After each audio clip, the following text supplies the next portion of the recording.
धन्यवाद संचालक जी। साथियों, भारत मुक्ति मोर्चा और राष्ट्रीय पिछड़ा वर्ग मोर्चा के आह्वान पर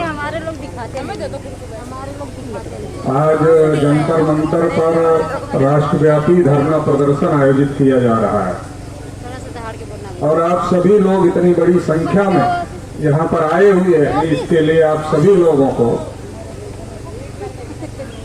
इसकी बधाई देते हैं।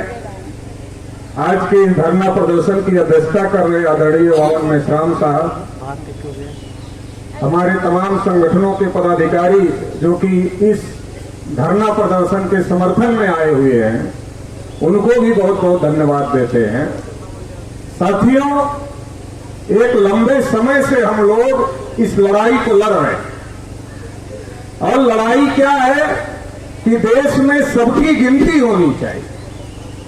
देश के प्रधानमंत्री नरेंद्र मोदी जी, नरेंद्र मोदी विकास विकास विकास विकास विकास विकास, जितना विकास की बात नरेंद्र मोदी करते हैं उतना विकास की बात कोई और नहीं करता।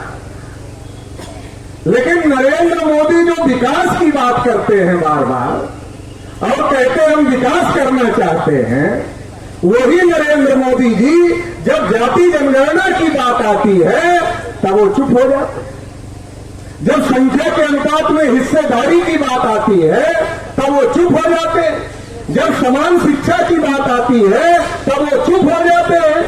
जब इस देश में ओबीसी एससी एसटी को विकास के लिए पर्याप्त मात्रा में बजट की बात आती है तब वो चुप हो जाते हैं। जब ओबीसी से क्रीमी लेयर हटाने की बात आती है तो वो चुप हो जाते हैं। और जब सुप्रीम कोर्ट ये कहता है, टिप्पणी करता है कि एससी एसटी पर भी क्रीमी लेयर लगा दिया जाए, जो कि संविधान में कहीं नहीं है, असंवैधानिक है, तो भी नरेंद्र मोदी जी चुप हो जाते हैं। सवाल ये है कि गिनती के बगैर विकास कैसे होगा, बजट के बगैर विकास कैसे होगा। और जो हजारों साल से पिछड़े वर्ग के लोग हैं जिनको पीछे कर दिया गया था और बाबा साहब अम्बेडकर ने संविधान में रिजर्वेशन की व्यवस्था करके जिनको आगे लाने की कोशिश किया, ये व्यवस्था देने का काम किया, आज क्रीमी लेयर की वजह से ओबीसी का आरक्षण प्रभावहीन हो गया और एससी एसटी का आरक्षण प्रभावहीन करने के लिए एससी एसटी को क्रीमी लेयर लगाने की तैयारी चल रही है। निजीकरण बड़े पैमाने पर किया जा रहा है। रोज का रोज पब्लिक सेक्टर, गवर्नमेंट सेक्टर बेचा जा रहा है और विकास की बात, देश को आगे ले जाने की बात हो रही है। तो हमें तो समझने की जरूरत है। एक और बात बहुत ज्यादा देश में हो रही है कि ये कानून अंग्रेजों का है, इसको बदल देंगे, ये कानून अंग्रेजों का है, इसको बदल देंगे, ये भी कानून अंग्रेजों का है, इसको बदल देंगे। अरे हम तो नरेंद्र मोदी जी से और अमित शाह जी से कहना चाहते हैं कि अरे भाई, आपको अंग्रेजों से बहुत चिढ़ है तो हमको कोई हमदर्दी नहीं है, हमारे भाई बंधु अंग्रेज नहीं थे। आप अंग्रेजों का कानून बदलना चाहते हो, हमें दिक्कत नहीं है, लेकिन जब हमारा आंदोलन रोकना होता है तो अंग्रेजों का कानून लाकर सामने कर दिया जाता है। अंग्रेजों ने जब गिनती किया तो हम 52% थे, आज तक हमको वही आंकड़ा बताना पड़ रहा है कि हम 52% है, 52% है, 52% है, 52% है। अरे भाई नरेंद्र मोदी जी, अरे भाई अमित शाह जी, एक बार ये भी तो गिनती कर लो। कम से कम हम आपका नाम लेकर बताएंगे कि नरेंद्र मोदी ने गिनती किया था, अमित शाह ने गिनती किया था और उनकी गिनती के समय में इतना % हमारी संख्या है और इसलिए हम नई संख्या बताएंगे, हम अंग्रेजों की संख्या नहीं बताएंगे। लेकिन आपको ना अंग्रेजों से नफरत है, ना आपको किसी से नफरत है। आपके आका जो मोहन भागवत है उनको नफरत है। तो इस देश के जो असल बासिंदे हैं, असल मूल्यवासी हैं, जो एससी एसटी ओबीसी माइनॉरिटी के लोग हैं, उनसे नफरत है और आप उनको हक अधिकार देना नहीं चाहते, उनके हक अधिकार पर डाका डालना चाहते हैं। और ये बार बार बार बार बार बार लंबे समय से किसान लड़ाई लड़ रहे हैं कि हमें एमएसपी गारंटी मिलना चाहिए, एमएसपी गारंटी मिलना चाहिए, एमएसपी गारंटी मिलना चाहिए। नरेंद्र मोदी 2014 में आए तो कहा था कि किसानों की इनकम दोगुना कर देंगे। हो गई क्या?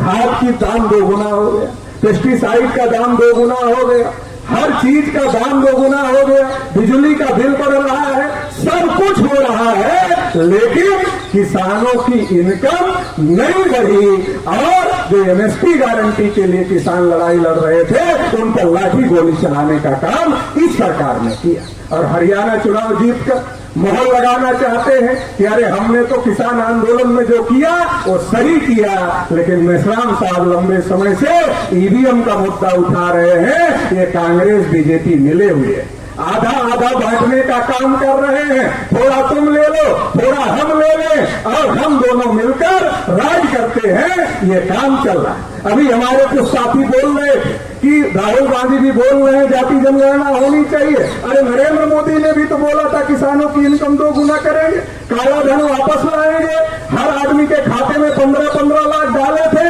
जैसे आज राहुल गांधी के बोलने से खुश हो रहे हैं, वैसे 14 के पहले नरेंद्र मोदी के बोलने से यही लोग खुश हो रहे थे और कह रहे थे मोदी तो ऐसा बोल रहा है, ऐसा करने वाला है। 2 कार्यकाल चला गया, तीसरा कार्यकाल आ गया, नहीं किया।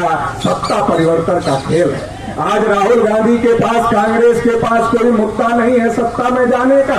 उनको पता है कि जब भागवत उनके साथ है, मोदी के साथ है, तो अगर हम ब्राह्मणवाद की बात करेंगे, हम मनुवाद की बात करेंगे, हम हिंदू मुसलमान की बात करेंगे, तो बीजेपी के साथ लोग खड़े हो जाएंगे, हमारे साथ खड़े नहीं होंगे। तो राहुल गांधी को पता है, कांग्रेसियों को पता है क्या बोलने से लोग हमारे साथ खड़े होंगे। उनको पता है इस देश में वामन मेश्राम साहब के नेतृत्व में बहुत बड़ा बहुजन मूवमेंट चल रहा है, जो ये जागृत कर रहा है कि देश में जिसकी जितनी संख्या उसका उतना हिस्सा मिलना चाहिए, देश में सबकी गिनती होनी चाहिए, सबके साथ न्याय होना चाहिए। तो इसलिए अब उनको लगता है अगर हम संविधान की बात करेंगे, अगर हम आरक्षण की बात करेंगे, अगर हम जाति जनगणना की बात करेंगे, अगर हम सबकी हिस्सेदारी की बात करेंगे, तो ये तो हमारे पीछे चले आएंगे, ये हमारे पीछे चले आएंगे तो हम सरकार बना लेंगे। और जब हम सरकार बना लेंगे तो सरकार बनाने के बाद में जैसे मोदी ने कुछ नहीं किया वैसे हम भी कुछ नहीं करेंगे, तो ये मामला चलता रहेगा। तो आपको हमको समझने की जरूरत है कि ये मिली भगत का जो खेल चल रहा है, राहुल गांधी बहुत बोल रहे हैं, जिन राज्यों में राहुल गांधी की सरकार है वहां गिनती कर रहे हैं क्या, वहां रिजर्वेशन बढ़ा रहे हैं क्या, क्यों नहीं बढ़ा रहे हैं? अगर वो बोल रहे हैं, अगर वो ईमानदार है तो होना चाहिए था, मगर नहीं हुआ। एक बात और कहना चाहता, नीतीश कुमार जी बिहार के मुख्यमंत्री हैं, जाति आधारित जनगणना के समर्थक हैं। बिहार में उन्होंने सर्वे कराया, आरक्षण भी बढ़ाया, लेकिन उसको सुप्रीम कोर्ट में चुनौती दे दी गई, हाई कोर्ट ने रोक दिया, सुप्रीम कोर्ट ने उस रोक को अभी तक जारी रखा है। नीतीश कुमार जी को भी मैं कहना चाहता हूं, अगर आप ईमानदार हैं जाति जनगणना के लिए, अगर आप ईमानदार हैं बहुजनों के पुरुष संख्या के अनुपात में हिस्सेदारी को लेकर, तो आप इस सरकार को कहिए, जो सरकार आपकी बैसाखी पर खड़ी है, इस सरकार को कहिए जाति जनगणना कराओ, जिसकी जितनी संख्या है उतना हिस्सा लागू करो, और जो बिहार में आरक्षण लागू हुआ है उसको संविधान की 9वीं अनुसूची में डालो। ये नौटंकी अब बंद होनी चाहिए, आरक्षण बढ़ाने की नौटंकी, फिर सुप्रीम कोर्ट हाई कोर्ट से रोकने की नौटंकी, ये नौटंकी बहुत हो गई, अब ये नौटंकी बंद होनी चाहिए। जिसकी जितनी संख्या उसको उतना हिस्सा, ये कानून बना करके संविधान की 9वीं अनुसूची में डाला जाना चाहिए और न्यायिक हस्तक्षेप से मुक्त करवाया जाना चाहिए। तो इसलिए मैं उनसे भी कहना चाहता हूं कि ये होना चाहिए। जो वो है चंद्रबाबू नायडू जी, वो भी जाति जनगणना का समर्थक अपने को कहते हैं, उनको भी मैं कहना चाहता हूं कि ये करवाओ, नहीं तो छोड़ो। और जितने भी बैकवर्डों के दल लगे हुए हैं, जो लटके हुए हैं नीचे, ठीक है, आप अपने फायदे के लिए लटके होंगे, लेकिन जब समाज आपका साथ छोड़ देगा तो ये आपको लटकाने वाले नहीं है, ये भी लात मारकर आपको खदेड़ देंगे। ये समाज का मुद्दा है, इसलिए जग जाओ, या तो इनसे करवा लो और या तो इनका साथ छोड़ दो, सरकार गिरा दो और अपनी सरकार बनाकर जाति जनगणना संख्या के अनुपात में हिस्सेदारी कर दो। और अगर ऐसा नहीं करते हो तो घर को घेरेंगे ही घेरेंगे, संसद भी घेर लेंगे, और जिस दिन इस देश का करोड़ों बहुजन संसद घेर लेगा तो जो अंदर है अंदर रह जाएंगे और जो बाहर है बाहर रह जाएंगे, ये भी कर लेंगे। तो संख्या जिसकी ज्यादा है वो कुछ भी कर सकता है। तो अभी लोग जाग रहे हैं और हम लोग जगा रहे हैं, तो ये जागृति बढ़ रही है। तो घर से निकलना भी मुश्किल होगा और संसद में आना जाना भी मुश्किल कर देंगे। ये आने वाले समय में होने वाला है, इसके लिए हम लोग तैयारी कर रहे हैं। अभी जंतर मंतर पर भीड़ नहीं बुलाया, प्रतिनिधियों को बुलाया है। ये अलग अलग राज्यों से इतने प्रतिनिधि आए हैं, अल्टीमेटम देने के लिए आए हैं। मान रहे हो तो मान लो, नहीं तो 30 तारीख को भारत बंद करेंगे। 30 तारीख को भारत बंद करेंगे और तब भी नहीं मानोगे तो अंदर बाहर आना जाना बंद कर देंगे। ये होने वाला है साथियों, ज्यादा समय नहीं है, इसलिए इतनी बात आप लोगों से कहना चाहता हूं। आप यहां से जाओ तो गांव गांव में इस बात का प्रचार प्रसार करो कि हम दिल्ली गए थे जंतर मंतर पे, संसद यहां से दूर नहीं है। प्रचार करो कि हम गए थे और वहां से कह के आए हैं कि अगर ये सरकार नहीं मानेगी तो फिर घेर लेंगे, अंदर बाहर नहीं होने देंगे। गांव गांव में संगठन बनाने का काम करो, आंदोलन निर्माण कमेटियां बनाने का काम करो। इतना इस मौके पर कहते हुए आप सभी लोगों ने मुझे सुना, इसके लिए आभार, धन्यवाद। जय ओबीसी, जय मूल्यवासी, जय भारत, जय हिंद।